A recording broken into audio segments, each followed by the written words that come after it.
Hello and welcome to Simple Scotch Reviews. Here we have Dalmore 12-year-old. It's a Highland single malt Scotch whiskey bottled at 40% ABV, and it is not natural color. I know there's a lot of hate for Dalmore out there. It's kind of a love it or hate it thing.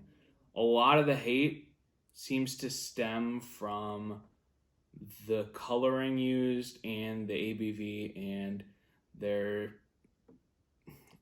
maybe just their packaging and how people call it one of those. It's all about the packaging, not about the whiskey to them.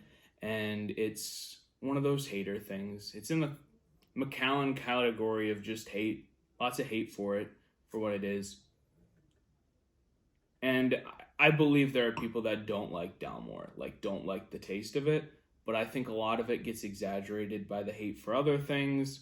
Just like I've seen several people that just because they know something is something they don't want to like, they won't like it. Not saying some people don't genuinely dislike Dalmore. I fully believe that there are those people. But I also believe there's a lot of people that are in the whiskey community, 40% and that, and it's a Dalmore, so I'm going to hate it, regardless of what it is, because it's from Dalmore, and Dalmore sucks. But we're not, no. I come into it with an open mind. I have had a couple different Dalmores. One I really liked, one I thought was okay, but overpriced. All right, so on the nose, this whiskey, it's got a nutty note. Definitely a nutty note. Caramel. There's definitely a coffee type note in there. Dark chocolate maybe. Just one of those, almost like a roasted note. There's chocolate. And I do get a bit of orange citrus in there as well.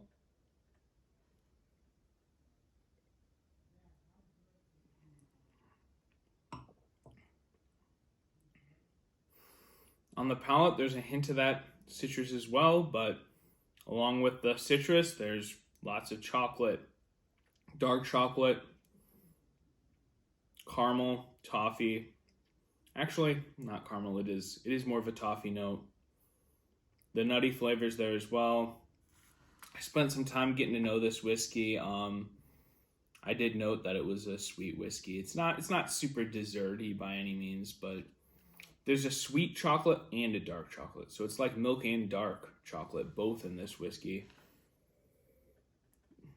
But yeah, it does have that nice chocolate and orange, which also was, ironically, another Dalmore that I reviewed on here. The Portwood Reserve, which I really enjoyed. I believe I also put chocolate and orange in that one. But yeah, I definitely think this is a good whiskey. That being said, it is not overly complex, which to me, complexity is not inherently, I love complexity. So I've had very complex whiskeys that I did not enjoy at all because lots of flavors, not ones I enjoyed.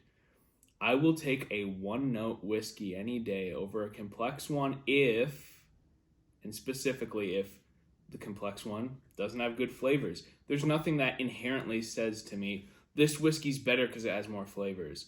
If it's like 50 flavors and constantly changing and I hate them all, yeah, that whiskey's garbage compared to a one-note one that's a pleasant note to me. But if it's pleasant versus pleasant with complexity, obviously complexity makes it better. But it's not to me one of those inherent things. I know a lot of people, it's complexity is inherently what they want, and that's fine. That's just not how I am. And I know a lot of the haters on this, it's the ABV and also the coloring. I don't care. I thought about saying I tasted the 150. The coloring, no. I didn't taste it. But regardless, it's good whiskey. It's not overly... It's another one that I understand why some people, especially not super whiskey enthusiasts, enjoy this whiskey because there's nothing off-putting.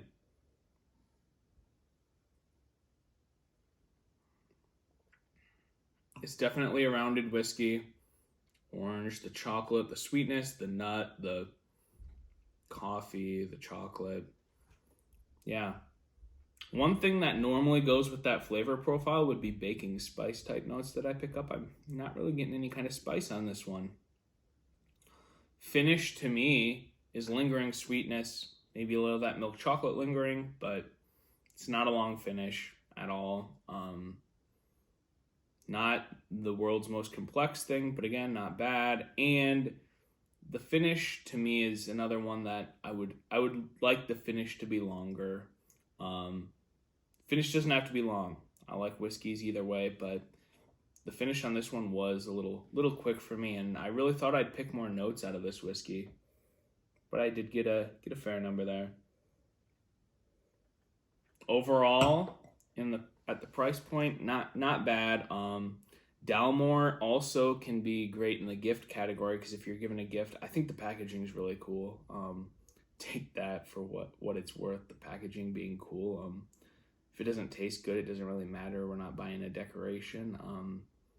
But it's cool packaging. I like the Stag. But either way, I think it tastes good and would encourage you to try it if you haven't. And it's Dalmore's very, controversial among the whiskey community. So definitely try it so you can weigh in on the conversation rather than weighing in on it after only saying, oh, 40% ABV and coloring, it's bad. Well, what if it was the best whiskey in the world and you've never tried it? So let's just all try it and make up our minds after that. I have several whiskeys I don't like, and they're whiskeys that I've tried and disliked. They're not whiskeys that I said, oh, that doesn't sound like something I'd like, so they're terrible, I hate them. No, try. And if you try it, you taste it, and based on its merit, you don't like it, that's fine. But definitely encourage you to try and then weigh in on it at that point. But either way, I'm no Dalmore fanatic. I'm 2 out of 3. Well, I'm 3 out of 3 for enjoying them, and 1 out of 3 for this one's really good. This one's in the good category, but the Portwood is definitely a lot better. And so if you're looking for a recommendation, if you haven't had a Dalmore, I'd definitely go with the Portwood. Or you could always go with the King Alexander if you have that kind of money to spend. But, alas, check out the channel. More reviews coming up all the time. And subscribe to get them when they hit the channel. So, enjoy your Scotch, and thanks for watching.